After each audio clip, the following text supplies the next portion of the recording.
இன்று வாசிக்க வேண்டிய வேத பாடம் எரேமியா தீர்க்கதரிசியின் புஸ்தகம் அதிகாரம் 23 வசனங்கள் 23 முதல் 29 வரை.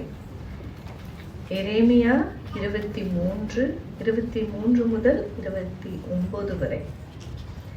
நான் சமீபத்திற்கு மாத்திரமா தேவன், தூரத்திற்கும் தேவன் அல்லவோ என்று கர்த்தர் சொல்கிறார். எவனாகிலும் தன்னை தான் காணாதபடிக்கும் மறைவிடங்களில் ஒளிந்திருக்க கொள்ளக்கூடுமோ என்று கர்த்தர் சொல்லுகிறார்.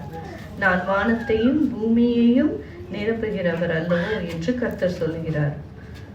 சொப்பனம் கண்டேன் என்று என் நாமத்தை சொல்லி பொய் தீர்க்க தரிசனம் உரைக்கிற தீர்க்க தரிசிகள் சொல்லுகிறதை கேட்டேன். எதுவரைக்கும் இப்படி இருக்கும்? பொய் தீர்க்க தரிசனம் சொல்லுகிற தீர்க்க தரிசிகளின் இருதயத்தில் ஏதாகிலும் உண்டா? இவர்கள் தங்கள் இருதயத்தின் வஞ்சகத்தை தீர்க்க தரிசனமாக சொல்கிறார்கள். என் ஜனத்தின் பிதாக்கள் பாகாலின் நிமித்தம் என் நாமத்தை மறைந்து போல இவர்கள் தங்கள் அயலானுக்கு விவரிக்கிற தங்கள் சொப்பனங்களை என் நாமத்தை அவர்கள் மறக்கும்படி செய்ய பார்க்கிறார்கள். சொப்பனம் கண்ட தீர்க்க தரிசிகள் சொப்பனத்தை விவரிப்பானாக. என் வார்த்தையுள்ளவனோ என் வார்த்தைகளை உண்மையாய் சொல்வானாக. கோதுமைக்கு முன் பதிர் எம்மாத்திரம் என்று கர்த்தர் சொல்லுகிறார். என் வார்த்தை அக்கினியை போலவும் கண்மலையை நொறுக்கும் சம்மட்டியை போலவும் இருக்கிறதல்லவோ என்று கர்த்தர் சொல்லுகிறார். இதுவே தேவனுடைய வசனம். தேவனுக்கு ஸ்தோத்திரம். Praise the Lord, brothers and sisters. கர்த்தருடைய பரிசுத்த நாமத்திற்கு ஸ்தோத்திரம் உண்டாவதாக. ஆண்டவருடைய ஆலயத்தில் வருவது எவ்வளவு பெரிய ஒரு ஸ்லாக்கியம். It's a great privilege to come to God's house.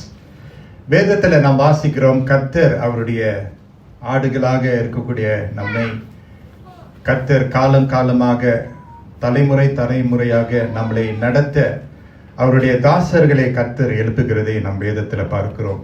மோசே கர்த்தரால் அழைக்கப்பட்டு மந்தையை மேய்ப்பதற்காக கர்த்தர் மோசையை பிரயோஜனப்படுத்தினார். அதுக்கு பிறகு யோசுவா என்ற வாலிபனை கர்த்தர் தெரிந்து கொண்டார். தாவீது, புதிய ஏற்பாட்டில் பார்க்கும்போது பவுல், பேதுரு தேவனால் தெரிந்து கொள்ளப்பட்டு என்று சொல்லி அந்த பட்டியலிலே அநேகர் இருக்கிறதை நம்ம பார்க்கிறோம். இன் தட் லிஸ்ட் கர்த்தர் தெரிந்து கொண்ட அந்த பட்டியலில் எரேமியா என்ற ஒரு ஊழியனை நாம் பார்க்கிறோம். எரேமியா மிகவும் அவரை குறித்து மிகவும் எப்பொழுதும் அவர் தயக்கமாக தான் பார்ப்பார். He always looked down on himself because அவருக்கு பேச்சு திறமை இல்லை. சரியாக அவருக்கு பேச்சு வராது.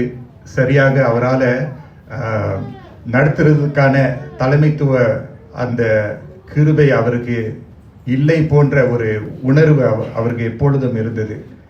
ஆனால் வேதத்தில் நம்ம பார்க்கிறோம், God chooses the lowly things of the world to confront the wise. அதாவது ஆண்டவருடைய தெரிந்து கொள்ளுதல் பார்க்கும்போது ஞானிகளை அவர் எப்படியாக நடத்துகிறார் என்றால், இந்த பூமியில இருக்கக்கூடிய, அதாவது நாம் எதிர்பார்க்காதவர்களை கொண்டு ஆண்டவர் தெரிந்து கொண்டு, ஆண்டவர் அழைத்து, ஆண்டவர் தகுதிப்படுத்தி ஜனங்களை நடத்துவதற்காக கர்த்தர் கிருபை கொடுக்கிறார். God qualifies the unqualified. When we think that we have not got it enough, போதாமல் இருக்கிறது என்று நம்ம நினைக்கிற நேரத்தில் ஆண்டவர் தெரிந்து கொள்ளுகிறதை நம்ம பார்க்கிறோம். So it was a very tough call for Jeremiah என்று சொல்லும்போது அவருக்கு கிடைத்த அந்த அழைப்பு ஒரு சாதாரணமான ஒரு அழைப்பு இல்லை. ஆகவே ஆண்டவர் இந்த எரேமியாவை தெரிந்து கொண்டு அவரை உற்சாகப்படுத்துகிற வசனத்தை நம்ம பார்ப்போமாக. எரேமியா 1ஆம் அதிகாரத்தை நீங்கள் வைத்து கொண்டீர்கள் என்றால் வசனங்கள் 17 நாம் வாசித்து பார்க்கும்போது ஆண்டவர் எரேமியாவை உற்சாகப்படுத்துகிறார். Jeremiah chapter 1 verse 17, ஆகையால் நீ உன் அறையை கட்டிக்கொண்டு நின்று நான் உனக்கு கட்டளை இடுகிறவைகளை எல்லாம் அவர்களுக்கு சொல். நான் உன்னை அவர்களுக்கு முன்பாக கலங்க பண்ணாதபடிக்கு நீ அவர்கள் முகத்துக்கு அஞ்சாதிரு. இதோ தேசம் அனைத்துக்கும், யூதாவின் ராஜாக்களுக்கும் அதன் பிரபுக்களுக்கும் அதன் ஆசாரியர்களுக்கும் தேசத்தின் ஜனங்களுக்கும் எதிராக நான் உன்னை இன்றைய தினம் அரணிப்பான பட்டணமும் இருப்பு தூணும் வெண்கல அலங்கமும் ஆக்கினேன்.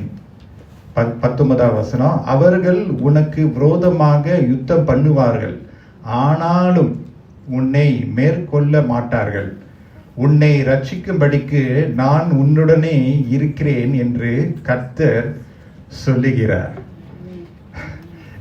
If I was Jeremiah at that point of time, நான் அந்த இடத்துல என் பேர் இஸ்ரேல் இல்லாம ஜெரமையாவை நான் இருந்தேன்னா கண்டிப்பாக ரொம்ப கஷ்டமா இருக்கும். ரொம்ப வார்த்தையெல்லாம் கேட்க ரொம்ப நல்லா இருக்கு, சுவாரஸ்யமா இருக்கு. ஆனால் ஒரு சேலஞ்ச் தான். It will be a challenge. நான் எதற்கு மற்றவர்கள் என்னை வெறுக்கிற அளவுக்கு அந்த பட்டியலில் இருக்குமாறு நான் எதற்கு என் உயிரை தியாகமாக கொடுக்கணும்? Why should I put myself into the hit list of others?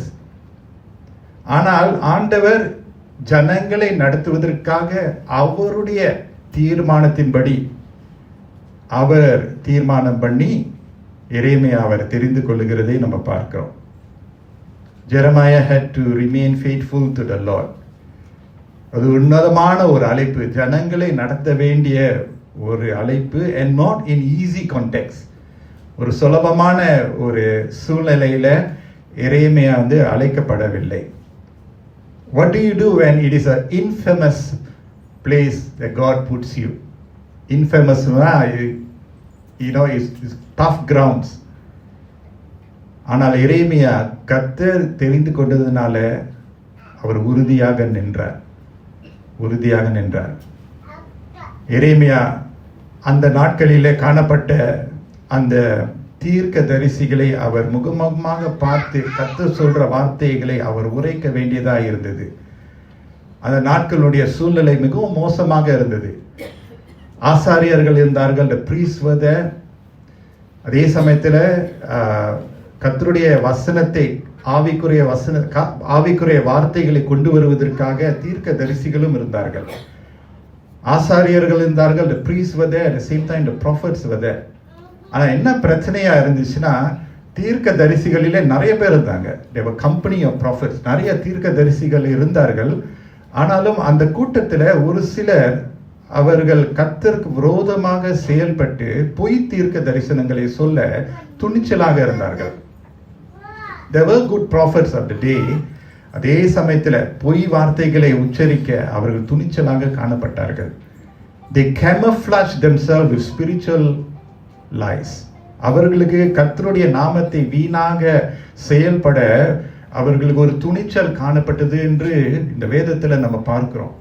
So that's where we are in Jeremiah 23ல நீங்க பார்க்கும்போது, if you look at NIV பைபிள்ல நீங்க பார்த்தீங்கன்னா, எரேமியா 23ஆம் அதிகாரத்தை நீங்க பார்த்தீங்கன்னா verse 19 அந்த மேல் பகுதியில் பார்க்கும்போது the subheader is put as in bold as lying prophets. பொய் உரைக்கிற தீர்க்க தரிசிகள். ஸோ எரேமியாவுக்கு வந்த அவர் பெற்றுக்கொண்ட அந்த உன்னதமான ஒரு அழைப்பு உன்னதமாய் இருந்தாலும் நடுக்கத்தோடு பயத்தோடு தான் அவருடைய பணியை அவர் செய்து நிறைவேற்ற வேண்டியதாக இருந்தது. The call of God is not that easy. He had to be brave. அவர் துணிச்சலாக இருக்க வேண்டும், அவர் தைரியமாக இருக்க வேண்டும். ஆனால் கர்த்தர் அவரோடு இருக்கிறதுனால, கர்த்தருடைய வார்த்தை அவரோடு இருந்து செயல்பட்டதுனால எரேமியா சோர்ந்து போகாமல் தொடர்ந்து தன்னுடைய ஊழியத்தை செய்து நிறைவேற்றினார். எரேமியா 23ஆம் அதிகாரம் வசனம் 25ல நம்ம பார்க்கும் போது, சொப்பனம் கண்டேன் என்று என் நாமத்தை சொல்லி பொய் தீர்க்க தரிசனம் உரைக்கிற தீர்க்க தரிசிகள் சொல்லுகிறதை கேட்டேன். கர்த்தருடைய குரலை சரியாக சொல்லக்கூடிய அந்த பதவி இந்த தீர்க்க தரிசிகளுக்கு இருந்தது, அந்த வல்லமை இவர்களுக்கு இருந்தது. ஆனாலும் in English it says that power can corrupt you. ஒரு பதவி, ஒரு வல்லமை இருந்தால் அது நம்மளை அப்படியே மாற்றி அமைக்கிறதுக்கு ரொம்ப சுலபமாக இருக்கிறது. இந்த தீர்க்க தரிசிகள் கர்த்தருக்கு விரோதமாக அவர்கள் செயல்பட்டார்கள். 26ஆம் வசனம், எதுவரைக்கும் இப்படி இருக்கும் பொய் தீர்க்க தரிசனம் சொல்லுகிற தீர்க்க தரிசிகளின் இருதயத்தில் ஏதாகிலும் உண்டோ? இவர்கள் தங்கள் இருதயத்தின் வஞ்சகத்தையே தீர்க்க தரிசனமாக சொல்லுகிறார்கள். How long shall there be lies in the heart of the prophets who prophesy lies and who prophesy the deceit of their own heart? அவங்களுடைய வார்த்தையினுடைய அந்த கேடை எரேமியா விவரித்து சொல்லுகிறதை நம்ம பார்க்கிறோம். அதே எரேமியா புத்தகத்துல நம்ம பார்க்கிறோம், the heart is deceitful above all else. இந்த இருதயமானது எவ்வளவு வஞ்சகம் நிறைந்ததா இருக்கிறது என்று எரேமியா புத்தகத்திலே நம்ம பார்க்கிறோம். So Jeremiah is called to be a weeping prophet. Right? He's a weeping prophet. You know, Lord, why me? என்னதான் நீங்க தெரிந்து கொள்ளணுமா? Lord, why not choose someone else? Why this hard role for me to speak to the very hard situation? கேடான இருதயத்தின் மத்தியில நான் உம்முடைய வார்த்தை கொண்டு வர வேண்டுமோ என்று சொல்லி. And so if you see in verse 29, நீங்க பாத்தீங்கன்னா Jeremiah 23 verse 29 பாத்தீங்கன்னா, very familiar verse for some of us. என் வார்த்தை அக்கினியை போலவும் கண்மலையை நொறுக்கும் சம்மட்டியை போலவும் இருக்கிறதல்லவோ என்று கர்த்தர் சொல்லுகிறார். Today's title, my sermon, is the Lord and His word. Is not my word like fire, declares the Lord, and like a hammer that breaks the rock in pieces? The Lord and His word. The Lord and His word. You know, friends, brothers and sisters, I'm so glad in the Lord. கர்த்தருக்குள்ள நான் மகிழ்ச்சியா இருக்கிறேன். நீங்களும் நானும் வேதத்தை, ஹல்லேலூயா, கர்த்தருடைய வார்த்தையை பெற்றுக்கொண்டு வாழுகிறவர்களாக நம்ம இந்த இடத்துல கூடி வந்திருக்கிறோம். The Lord and His word. வானமும் பூமியும் ஒளிந்து போகும், ஆனால் அவருடைய வார்த்தைகளோ ஒளிந்து போவதே இல்லை. அந்த வார்த்தை தான் நம்மளை சுமக்குகிறது, நம்மளை தாங்குகிறது, நமக்கு ஆறுதலை கொண்டு வருகிறது. Many of us, we are here today because of God's comforting words. Isn't that so? The moment that we are down and out, எவ்வளோ சோர்ந்து போய், எவ்வளோ டவுன் கிரவுண்ட் ஜீரோக்கு மேலே கீழே நம்ம சில நேரத்தில் தள்ளப்படுகிறோம். ஆனால் கர்த்தருடைய வார்த்தை நமக்கு வந்து ஆறுதலாக, பலனாக, தூணாக, உற்சாகமாக நம்மளை அப்படியே சுமந்து கொண்டே வருகிறது. அவருடைய வார்த்தை மேல நம்பிக்கை வைக்கிறதுனால அந்த வார்த்தை நம்மளை அப்படியே சுமக்குகிறது. Hallelujah.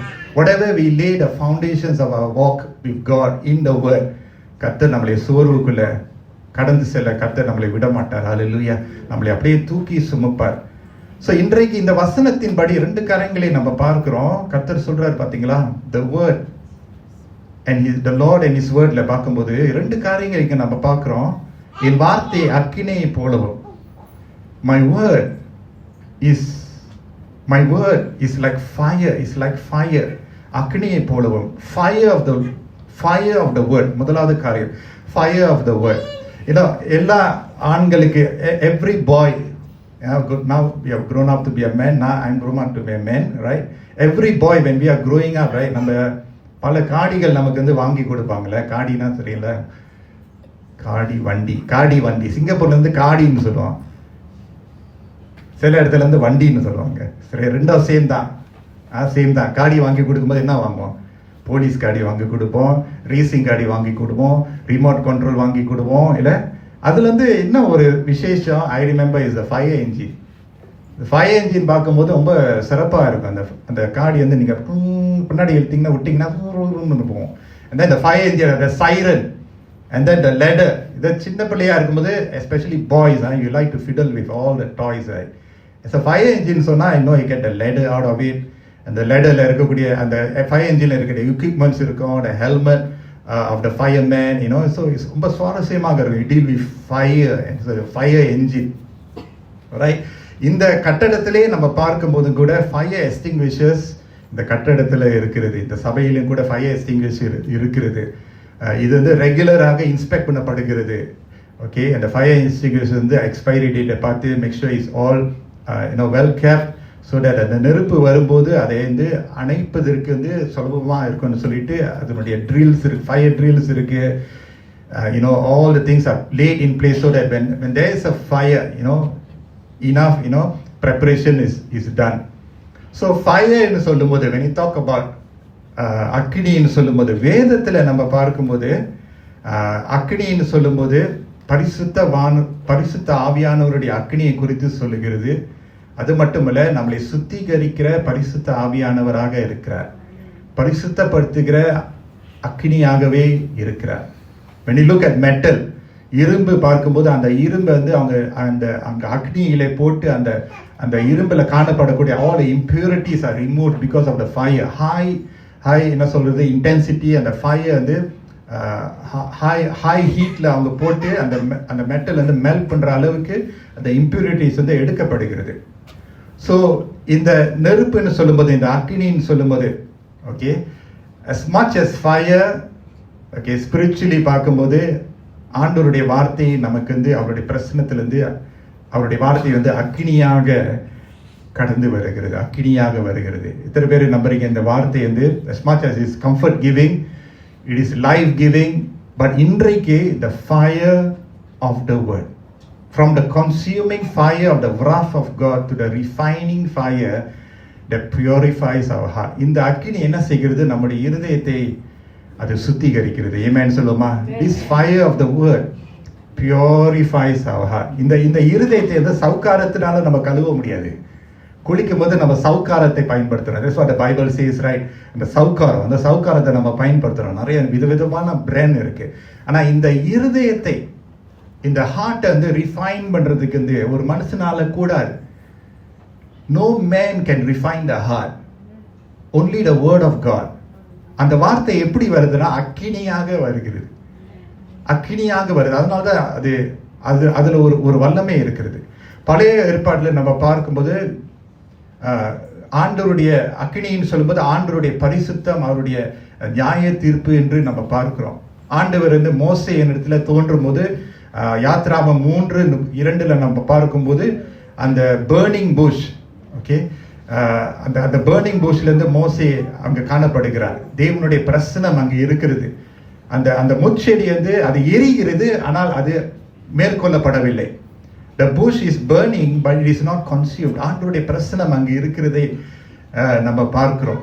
மட்டுமல்ல, அந்த அக்கினி பழைய ஏற்பாட்டில் பார்க்கும்போது அந்த பலிகளை அந்த ஆலயத்தில் இடும்போது அந்த அக்கினி வந்து அந்த பலிகளை சுமந்து கொண்டு செல்லுகிறதை நம்ம பார்க்கிறோம்.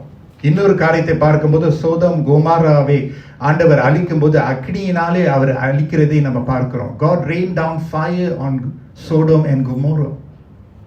ஸோ நெருப்பு அக்னி என்று பார்க்கும்போது ஆண்டவருடைய தூய்மை, ஆண்டவருடைய பரிசுத்தம், ஆண்டவருடைய நீதி அங்கு வழங்கப்படுகிறது என்று நம்ம பார்க்கிறோம். புதிய ஏற்பாட்டில் அக்னி என்று சொல்லும்போது அங்கேயும் பரிசுத்த ஆவியானவர் கிரியை செய்கிறதை நம்ம பார்க்கிறோம். யோவான் ஸ்நானன் சொல்லுகிறார், நான் ஜலத்தினால உனக்கு ஞானஸ்நானம் கொடுக்கிறேன், ஆனால் ஒருவர் வருவார், அவர் பரிசுத்த ஆவியினாலும் அக்னியினாலும் உனக்கு ஞானஸ்நானம் கொடுப்பார். ஹல்லேலூயா. அந்த அக்னி வரும்போது கர்த்தர் நம்மளை சுத்திகரிக்கிறார். அந்த பெந்தேகோஸ்தே நாளிலும் கூட பரிசுத்த ஆவியானவர் அக்கினி மயம் போல, நாவு போல எல்லோரும் மேல ஆண்டவர் அக்கினியாக இறங்குகிறதை குறித்து நம்ம பார்க்கிறோம்.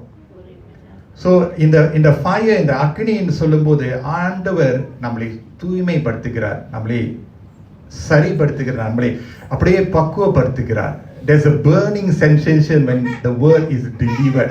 Something happens inside of us and that is the fire of the word. Hallelujah. ஆண்டவருடைய வார்த்தை அக்கினியாக இருக்கிறது. That's why there's a warm sensation when God speaks his word. அவருடைய வார்த்தை மூலமாக அவர் பேசும்போது அதுல ஒரு வார்ம்னஸ் இருக்கு. இதை சீஷர்கள் அனுபவித்தார்கள். லூக்கா 24 அதிகாரத்துல 13 35 பார்க்கும்போது, லூக் சாப்டர் 24 verse 32 நான் வாசிக்கிறேன். அப்பொழுது அவர்கள் ஒருவரை ஒருவர் நோக்கி, வழியிலே அவர் நம்முடனே பேசி வேத வாக்கியங்களை நமக்கு விளங்க காட்டின பொழுது நம்முடைய இருதயம் நமக்குள்ளே கொழுந்து விட்டு எரியவில்லையோ என்று சொல்லிக்கொண்டு என்ற வசனம் சொல்லுகிறது. இயேசு உயிர் தெழுந்த பிறகு ஒரு சில சீஷர்கள் எமேயோ என்ற ஒரு பட்டணத்துக்கு அவர் நடந்து போறாங்க. They are walking towards Emmaus, it was a town, and they were very sad. ரொம்ப கலக்கத்தோடு இருந்தாங்க. because Jesus had already died. அவங்க நம்பி வாழ்ந்த இயேசு இப்பொழுது இல்லை. அப்ப அவர்கள்லாம் சோகத்தோடு வருத்தத்தோடு நடந்து போயிட்டே இருக்காங்க. இயேசு அவங்க பக்கத்துல வர்றாரு, பக்கத்துல வந்து அவர் பேசுறாரு. ஆனா அந்த நேரத்துல அவங்களுக்கு வந்து அவங்க கண்ணால பாக்குறாங்க, ஆனா இவர் இயேசுன்னு அவங்களால அதை அந்த வெளிப்பாட்டை அவங்களுக்கு ஒன்றும் வரல, மறைமுகமாக கொஞ்சம் இருந்துச்சு. அப்போ எல்லாம் முடிஞ்ச பிறகு அவன் வீட்டுக்கு போன பிறகு தான் ஆண்டவர் அவரை வந்து வெளிப்படுத்திருக்கிறாரு. அந்த நேரத்தில் தான் அந்த சீஷர்கள் சொல்றாங்க, wasn't our heart burning? Hallelujah. It's a burning sensation with the Lord who has spoken. கர்த்தர் பேசி இருக்கிறாரு. அதனால தான் அந்த Emmaus journey is very precious. What happens? Because God's presence, ஆண்டவருடைய பிரசன்னத்துல, the fire of his word, அவருடைய வார்த்தையினுடைய அக்கினி, அந்த வார்த்தையினுடைய அக்கினி நம்மளை வந்து சேரும்போது, when fire lands on us, what happens? Now we all play with firecrackers, right? Don't play in Singapore, cannot. ஆனா மத்தாப்பு இருக்குல்ல, மத்தாப்புன்னு விளையாடுறல, மத்தாப்பு இது இன்னும் லைட், மத்தாப்புனா தெரியல உங்களுக்கு, right? What you call it? ஏதோ மத்தாப்பு, அது வந்து என்ன, அது sparkles, right? Sometimes lands on you, right? கொஞ்சம் அன்செட்டிலிங்காக இருக்கும். ஃபயர் கிரேக்கர்ஸ் விளையாடும்போது, you have opportunity, maybe other countries நீங்கள் போய் ஃபயர் கிரேக்கர்ஸ் வந்து யூஆர் பிளேயிங், அதை உங்களை வந்து லேண்ட் பண்ணும்போது, ஒரு ஸ்பார்க் வந்து லேண்ட் பண்ணும்போது, இல்லை இந்த விரவு அடுப்பு வந்து அந்த காலத்தில் விரவு அடுப்பு வந்து விரவை போட்டு நம்ம வந்து லைட் ஆஃப் த ஃபயர், அந்த ஸ்பிளிண்டர்ஸ்னால அந்த ஸ்பார்க் வரும். லேண்ட் பண்ணும்போது அது கொஞ்சம் எரிச்சலாக இருக்கும். காட்ஸ் வேர்ட், ஆண்டவருடைய வார்த்தை அக்கினியா இருக்கிறதுனால நம்மளை எரிச்சப்படுத்தும், கண்டிப்பா நம்மளை எரிச்சல் படுத்தும். God's word sometimes comes to unsettle us. அதில் ஒரு unsettledness கண்டிப்பா இருக்கும். ஆமென் சொல்லுமா அதுக்கு, ரைட்? ஸோ எரேமியாவுக்கு ஒரு பொறுப்பு இருந்துச்சு. He had to be faithful to God to deliver the word.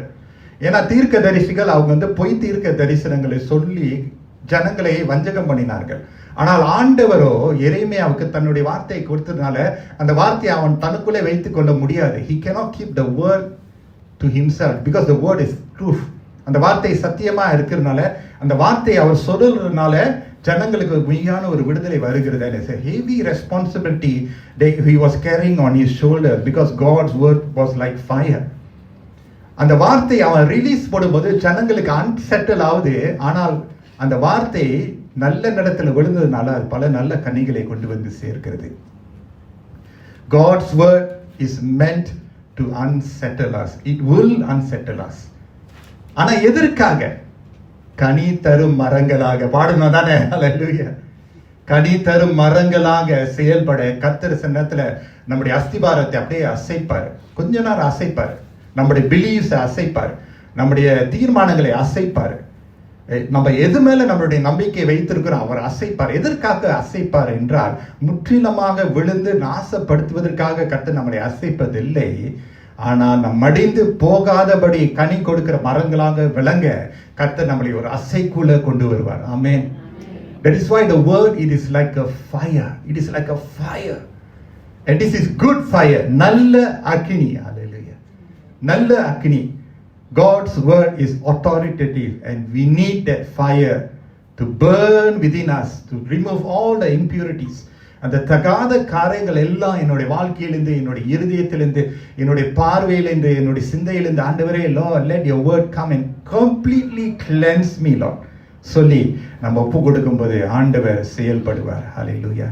These are the words of the Lord. எரேமியா கர்த்தருடைய வார்த்தையே பிரசங்கிக்க வேண்டியதா இருந்தது, மனுஷனுடைய வார்த்தை அல்ல. கர்த்தருடைய வார்த்தை பிரசங்கிக்க வேண்டியதா இருந்தது. Look at 2 Timothy chapter 3 verse 16 and 17. It's a very important verse for all of us. 2 தீமோத்தேயு 3:16-17 easy to remember. John 3:16 நீங்க remember பண்ணீங்கன்னா 2 Timothy 3:16 you will not forget. And these words are very precious. வேத வாக்கியங்கள் எல்லாம் தேவ ஆவியினால் அருளப்பட்டு இருக்கிறது. ஆமென் சொல்லுமா? எல்லாமே பழைய ஏற்பாட்டுல இருந்து ஸ்டார்டிங் ஃப்ரம் ஜெனசிஸ் ரைட் அப் அப்படியே ரெவல்யூஷன் வரைக்கும் தேவ வசனங்கள் எல்லாம் யாரால அருளப்பட்டு இருக்கிறது? தேவ ஆவியினால். அக்கினியின் ஆவியானவரே, அக்கினி ஆவியானவரே, பரிசுத்தரே, நான் அவர் பாடுறோம்ல, அவரை புகழ்றோம்ல, அந்த ஆவியானவர், அந்த ஆவியானவரால் அருளப்பட்டு இருக்கிறது. தேவனுடைய மனுஷன். ஆமென் சொல்லுவோமா? யாரு தேவனுடைய மனுஷன்? நீங்களும் நானும்.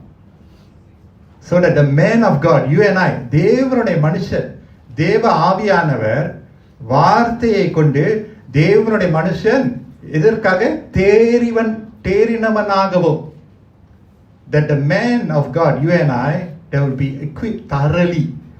தேறினனாகவும் எந்த நற்கிரியையும் செய்ய தகுதியுள்ளவனாகவும் இருக்கும்படிக்கு என்று வசனம் சொல்கிறது. ஆமென் சொல்லுமா? God's desire that you and I will be thoroughly equipped for life. எத்தனை பேர் thoroughly equipped பண்ண ஆசைப்படுறீங்க? Not just when everything goes on well, எல்லாம் நல்லா நடக்குது, நல்ல வேலை இருக்கு, நல்ல குடும்பம் இருக்கு, நல்ல படிப்பறிவு இருக்கு, everything that you bank on in life, someday something can go totally opposite, Life is so fragile, you do not know what happens the next moment. You may be thinking that you're standing tall and strong. Suddenly, ஒரு புயல் வரும்போது, what can you do? Tell me. It will unsettle you, will cause you to just, அதாவது சரிவு ரொம்ப ரெடியா இருக்கு வாழ்க்கை. Life is so uncertain. உலகத்தையே நீங்க பாருங்க, look at the nations around us. Anything can happen. சிங்கப்பூர்ல பார்க்கும்போது, it is not a matter of when, it's not a matter of if it will happen, it is when terrorism will come and hit us. Correct not? Ministers எல்லாம் சொல்றாங்க, it is not whether it will happen, it is when it will happen. அந்த அளவுக்கு life is so uncertain இருக்கு. அப்போ தேவனுடைய மனுஷன் தேறினவனாகவும் எந்த நற்கிரியும் செய்ய தகுதியுள்ளவனாகவும் இருக்கும்படிக்கு God's word, it is so needed for us. அவைகள் உபதேசத்துக்கும் கடிந்து கொள்ளுதலுக்கும் சீர்திருத்துதலுக்கும் நீதியை படிப்பிக்குதலுக்கும் பிரயோஜனம் உள்ளவைகளாய் இருக்கிறது. God's wordல எவ்வளோ facets இருக்கு பார்த்தீங்களா? So many facets அங்க இருக்கு தெரியுமா? Right? Not just one, not just two. There's so many facets. ஆண்டவருடைய வார்த்தையில நம்ம பார்க்கிறோம்ல. It is so beautifully written. First 2 Timothy chapter 3 verse 16 I think in Englishல நான் வாசிக்கிறேன். All scripture is God breathed. It's not man's word. God breathed and is useful for teaching, rebuking, correcting and training in righteousness. Why? So that the man of God na நீங்களும் நானும் may be thoroughly equipped for every good work. Thoroughly equipped. எந்த நேரத்திலும் that we will be ready. The storm comes, we will be ready. The sunshine comes, we will be ready. At all times we will be ready. எப்படி முடியும்? The fire of the word of God. Hallelujah சொல்லுமா? அந்த வார்த்தை எப்பொழுதும் நம்மளை வந்து சந்திக்கிறது, நம்மளை பரிசுத்தப்படுத்துகிறது, நம்மளை தூய்மைப்படுத்துகிறது, நம்மளை பியூரிஃபை பண்ணுகிறது. இன்னுமாக the contamination is there. அந்த அழுக்கு வந்து சேருகிறது, அந்த அசுத்தம் வந்து சேருகிறது. ஆனால் ஆண்டவருடைய வார்த்தை அக்னியா வரும்போது receive God's word. Friends, I encourage you, receive God's word as it is. Do not dilute the word of God. Take it as original. Receive it as hard as it can be. Take it. கசப்பான மருந்து தான் நம்மளுக்கு நல்ல சுகத்தை கொடுக்கும். Amen சொல்லுமா? Hallelujah. Many times when I'm sitting there, when a preacher is preaching, the word is coming to me. நானும் அப்படியே ரிசீவ் பண்றேன். பாஸ்டருக்கும் வசனம் தேவை திறப்பான். வீட்டில் இருக்கும்போது you can ask my family, I will just put the phone, the YouTube about the வீட்டு வேலை whatever செய்யும் போது doing other things, I'm just receiving. Lord, I need that purification. Lord, அந்த வார்த்தை என்னை வந்து சந்திக்கணுமே, என் கண்களை வந்து சந்திக்கணும், என் மூளையை வந்து சந்திக்கணும், என் கையை வந்து சந்திக்கணும், என்னோட எண்ணத்தை வந்து சந்திக்கணும். Lord, let your word which is fire penetrate to every facet of my life. ஆண்டவரே சொல்லும்போது அந்த முழு ஆவி ஆத்மா சரீரத்தையும் அந்த அக்னியின் வார்த்தையினால நம்ம வந்து மூழ்கப்படும் போது ஆண்டவர் நம்ம அப்படியே தூய்மையாக கொண்டு வந்து சேர்ப்பார். ஆமென் சொல்லுமா? We are all work in progress. The fire of the word. Every day when we are reading the word, when the word is being preached to us, it is good fire. Hallelujah. மடிந்து போவதற்கு அல்ல. Amen. This fire is not meant to consume us. நீ அழிந்து போனோன்னு இந்த வார்த்தை கர்த்தர் கொடுக்கல. இல்ல நீ அழிவின் பாதையில் போகாதபடி உன்னை காத்து கொண்டு இந்த வார்த்தை அப்படியே அந்த fire is good fire is coming from the Lord. அந்த வார்த்தை இந்த ஆண்டவரிடத்திலிருந்து வருகிறதுனால அந்த நல்ல அக்கினி ஆவியானவரே அவர் அப்படியே நம்மளை கொண்டு வந்து சேர்ப்பார். எந்த இடத்துல நம்ம இருக்கணுமோ, எந்த நேரத்துல நம்ம இருக்கணுமோ ஆண்டவர் அந்த நேரத்துல அந்த இடத்துல வந்து கொண்டு போய் சேர்ப்பார். That is why the word is so crucial. And Jeremiah had to bring the word in the midst of difficult people around. ஓநாய்கள் நரிகள்லாம் இருக்கிறாங்க. அதே சமயத்தில் இந்த எரேமியா அந்த வார்த்தை ஜனங்களுக்கு கொண்டு வந்து சேர்க்கணும். அந்த வார்த்தை the people, the sheep are very naive. எது சொன்னாலும் கேட்டு கீழ்படுத்திடுவாங்க. சொப்பனம் உண்டு பொய் தீர்க்கதரிசி எதை சொல்ல அதையும் நம்பிட்டு இருக்காங்க. The sheep are all very naive. சொன்னாலே கேட்டுருவாங்க. ஆனா ஆண்டவர் எரேமியா அனுப்புறாரு, என் ஜனங்களுக்கு என்னுடைய வார்த்தை நீ தான் சொல்லணும். Jeremiah, I call you, I send you to a difficult people because they are surrounded by more difficult people and they are very precious in my eyes. Jeremiah, I send you now. You have to speak the word as it is. Don't twist it here and there because the people need to hear my word. எரேமியா அது சொல்றதுனால, அது நல்ல நிலத்துல விழுகிறதுனால அவங்க வாழ்க்கை அப்படியே பக்குவப்படுத்தப்படுகிறது. ஆமென் சொல்லுவோமா? The fire of the word. Secondly, the hammer of the word. God's word is referred to as a hammer. I did not bring a hammer here, friends. ஒரு சுத்தியலை நான் இங்கே எடுத்துட்டு வரல literally. But look at Jeremiah chapter 1 verse 7 to 10 பாருங்களேன்.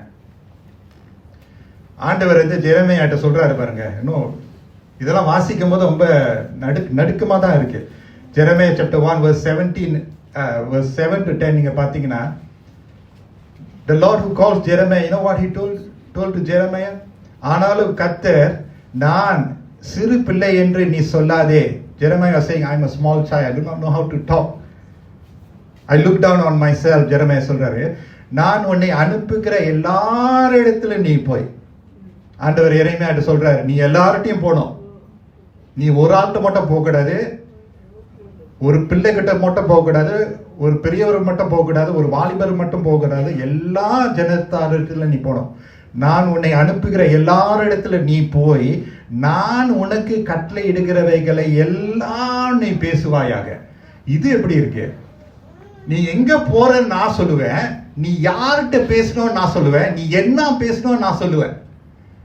It's terrifying to be under God. ஆண்டவருடைய அழைப்பு நான் சொல்றோம்ல, அவர் சொல்றபடி சொல்லணும், செய்யணும், இருக்கணும் தெரியுமா? நீ அவர்களுக்கு பயப்பட வேண்டாம். Don't be fearful of them. உன்னை காக்கும்படிக்கு நான் உன்னுடனே இருக்கிறேன் என்று கர்த்தர் சொல்லி, கர்த்தர் தமது கரத்தை நீட்டி. Jeremiah is saying, I can't talk, I'm a child, I'm fearful, எனக்கு தகுதி இல்லை. ஆனால் கர்த்தர் தமது கரத்தை நீட்டி என் வாயை தொட்டு, இதோ என் வார்த்தைகளை உன் வாயிலே வைக்கிறேன். Every man and woman of God who's carrying the word, who's preaching, teaching the word of God, it is not them. அவங்க இல்ல, கர்த்தர் அவங்களுடைய வாயை தொடுறாரு.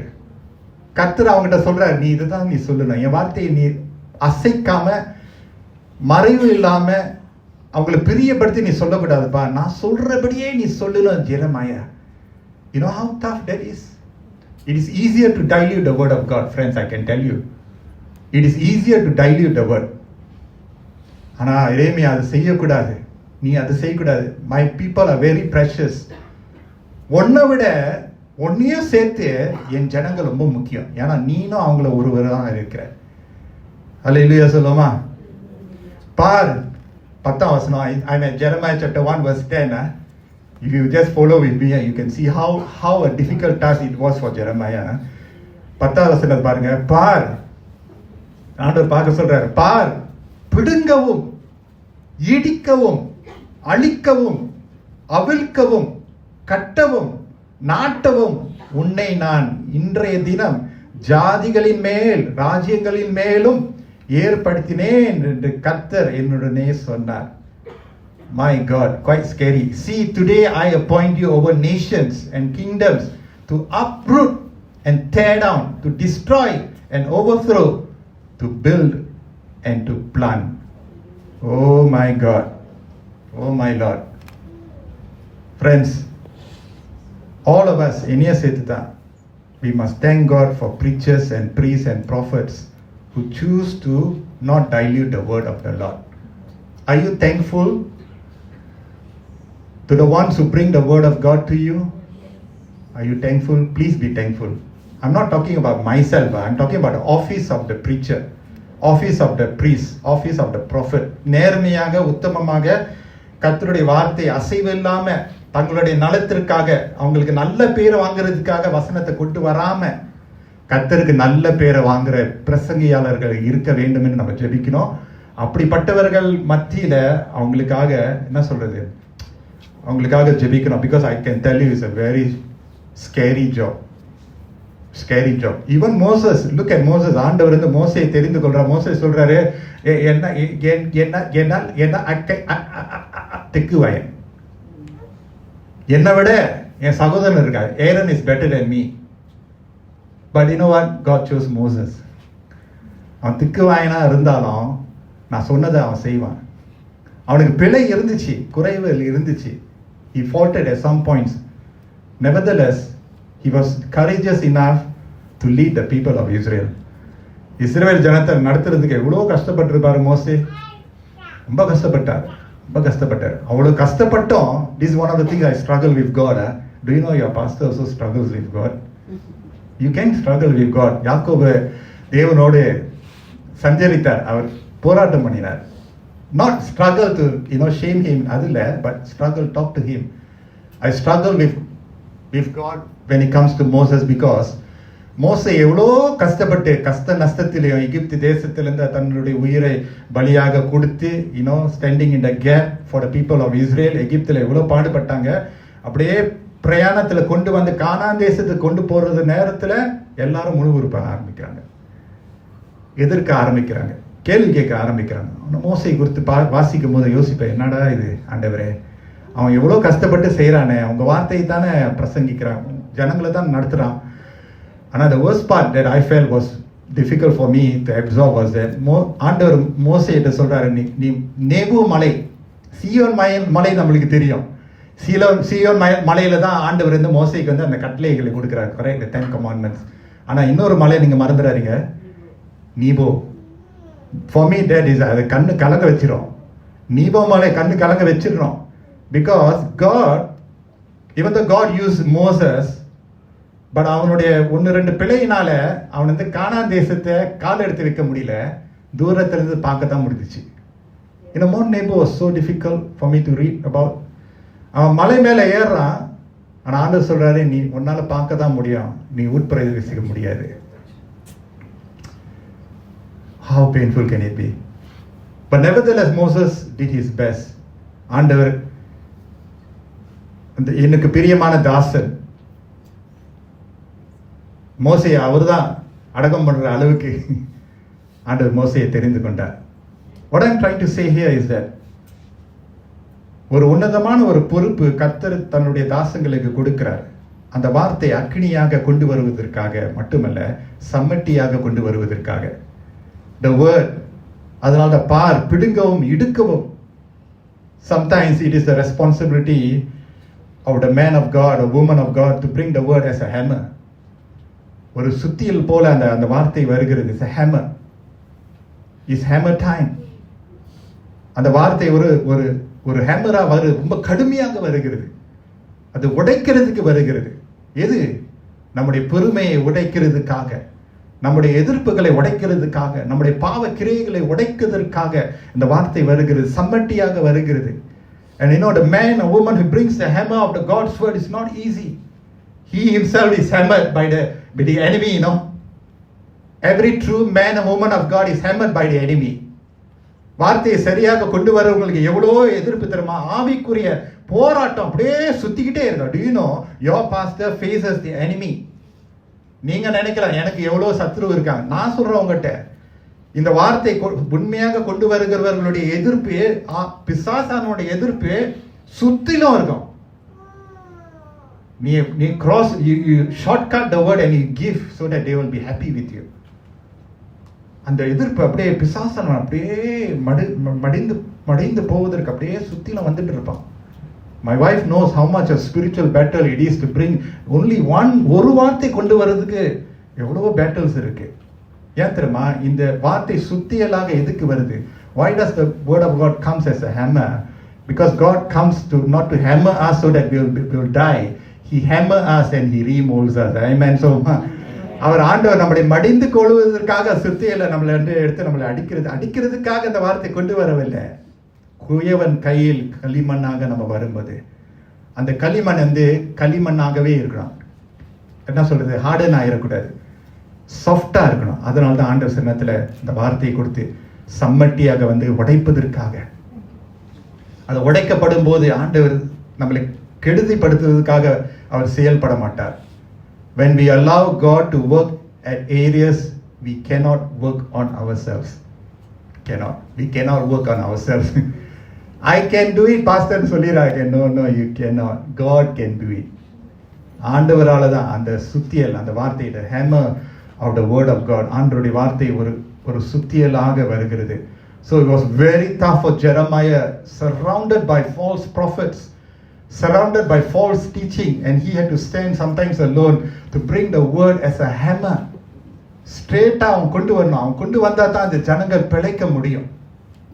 அந்த வார்த்தை ஜனங்களை உருவாக்கி மறுபடியும் உருவாக்கி ஆண்டவரே இந்த வார்த்தை எனக்கு தான் சொல்ற அளவுக்கு கர்த்தர் நம்மளை அப்படியாக புடமிடுவாராக.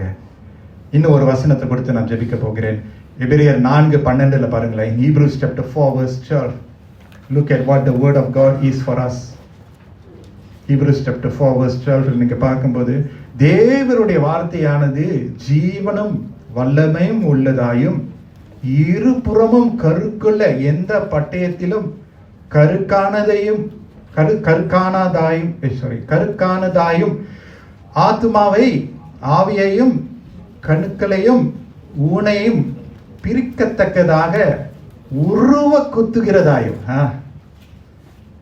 தமிழ் ரொம்ப சீமா இருக்கு. நீங்க உருவ குத்துகிறதாயும் இருதயத்தின் நினைவுகளையும் யோசனைகளையும் வகை எறுக்கிறதாயும் இருக்கிறது. See, the word of God, the word of God comes, is alive and active. இந்த வசனம் சொல்லுது அது உருவ குத்துகிறது.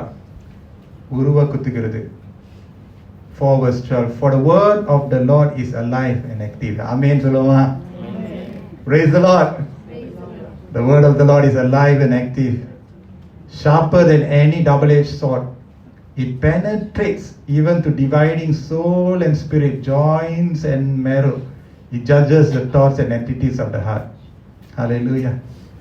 அந்த வார்த்தை தான் சம்மட்டியாக வருகிறது. And that's what God's word is for us, the Lord and His word. அக்கினியாய் இருக்கக்கூடிய அவருடைய வார்த்தை, சம்மட்டியாய் இருக்கக்கூடிய அவருடைய வார்த்தை. Thank God in this church all of us are growing in the word. Amen. I want to say that me as a shepherd, as a pastor, I am also still growing. I am still work in progress. God is still shaping and molding us. எதற்காக தெரியுமா? கனி தருகிற மரங்களாக. Amen. நீங்க எல்லாம் நல்லா வாழ்ந்து சுகமா இருக்கும்படி ஆண்டவர் விருப்பப்படுகிறார். நம்ம எல்லாரும் கனி கொடுக்கிற மரங்களாக, நல்ல நல்ல ஆசீர்வாதமான கிறிஸ்தவர்களாக, கிறிஸ்தவ குடும்பமாக இருக்க கர்த்தர் நம்மளை ஆசீர்வதிப்பாராக. Let's pray. Hallelujah. நன்றி இயேசுவே. கனி கொடுக்கிறவர்களாக, கனி கொடுக்கிற மரங்களாக இருக்க. Amen. வார்த்தை அக்கினியாக இருக்கிறது. Amen, Lord. How precious your word is, Lord. I will not trade this word for anything else, Lord. How many God lovers are here in this place? How many of you all love the Lord? You will love the Lord, you will love His word. Love His word. Comforting words, ஆறுதலான வார்த்தை. Guiding words, வழி நடத்துகிற வார்த்தை. இந்த நாளில் 2 விசேஷத்தை நம்ம பார்த்தோம். அக்கினியான வார்த்தை, சம்மட்டியான வார்த்தை. But remember, it's not to burn us, not to destroy us, but to purify us and build us up. Amen. நம்மளை தூய்மைப்படுத்திக் கொண்டே, சவுக்காரம் போல தூய்மைப்படுத்திக் கொண்டே, always, all the time. அதனால தான் அன்றன்றுள்ள அப்பத்தை எங்களுக்கு இன்று தாரும். Today's word is for today. Now is the time. ஒவ்வொரு நாளும் ஆண்டவர், every day Lord, the fire of your word. Every day Lord, the hammer of your word, Lord. Hallelujah. நீங்களும் நானும் hallelujah கனி கொடுக்கிற மரங்களாக, ஓ நன்றி, உப்பாக, ஒளியாக, வெளிச்சமாக விளங்க நம்ம செய்வதெல்லாம் வாய்க்கும். How many God lovers are here? Will you love the word? Will you love the word? Hallelujah. வார்த்தையை பெற்றுக்கொள்வோம். வார்த்தையாகவே நல்ல நிலத்துல விடும்போது பல நல்ல கனிகளை 30, 60, 100 மடங்கு. Oh Lord, I want to be that good soil. ஆண்டவரே, அந்த நல்ல நிலத்தை போல நான் இருக்க விருப்பப்படுகிறேன். நிறைய பேர் இந்த இடத்துல இருக்கிறீங்க. I know நிறைய பேர் you love the Lord, and you know the Lord always means well for you, and He gives His fire and His hammer. Amen. Hallelujah. உருவாக்குவார், ஸ்திரப்படுத்துவார். Hallelujah. இந்த பந்திக்குள்ள நம்ம சேர, பந்தியில நம்ம ஒரு சபையாக சேர, தனியாக சேர கர்த்தர் நம்மளை வழி நடத்துவாராக. நல்ல ஆண்டவரே, இந்த அருமையான நாளிலே உம்முடைய வார்த்தையை நாங்கள் அக்கினியாகவும் சம்மட்டியாகவும் ஏற்றுக்கொள்ள தொடர்ந்து வாழ்நாள் எல்லாம் உம்முடைய வார்த்தையின் சுவாரஸ்யங்களை நாங்கள் பெற்றுக்கொண்டு நாங்கள் கனி கொடுக்கிற பிள்ளைகளாக உருவாக்கப்பட உம்முடைய கரத்துல நாங்கள் ஒப்பு கொடுக்கிறோம். இயேசுவின் மூலம் ஜெபிக்கிறோம் எங்கள் நல்ல பிதாவே. ஆமென்.